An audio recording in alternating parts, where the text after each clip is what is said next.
also very concerned, and I would guess that a lot of people share my concern about the harsh tactics that ICE is using to deport people in this country. It's not, in my view, what America is all about.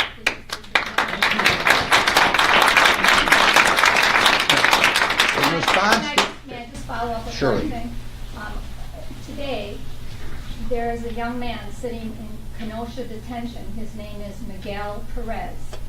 He is served 2 tours of duty in Afghanistan, and we are going to deport him. Now, really, is that our country?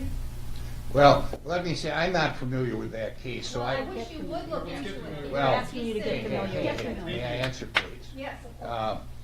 You know, ICE's priorities, you know, are that the top, the people that they take priority in deporting are those that have criminal records on that. And if somebody has a criminal record and is in this country illegally, they ought to be deported because they have abused our hospitality. And to have a criminal record, you've either got to plead guilty or be found guilty by a jury on that. So, you know, I don't think that, you know, people who abuse our hospitality, who break our laws, who end up being put in jail, not because they're in here illegally, but because they have broke our laws, you know, ought to be deported. Now, one of the problems that we have had is that the previous administration had a catch and release policy, even with people with criminal records. You know, so you've seen people who have been deported numerous times that have ended up committing, you know, really horrific crimes, you know, like the a person who murdered Kate Steinle in San Francisco.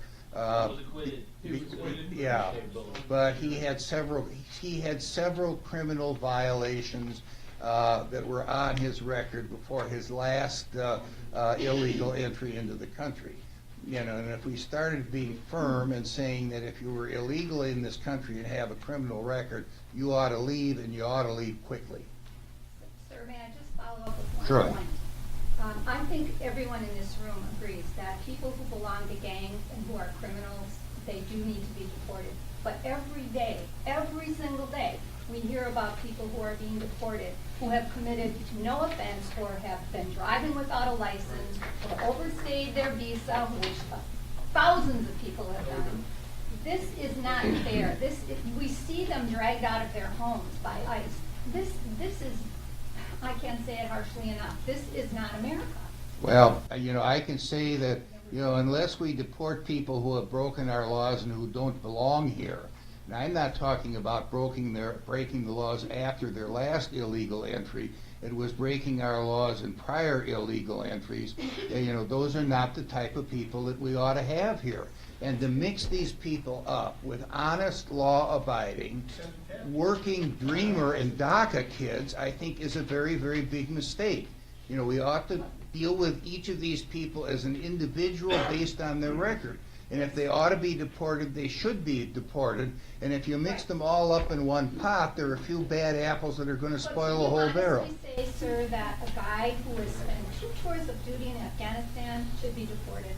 Well, I can't say what else is on his record. You know, if he was convicted of a serious crime, then he ought to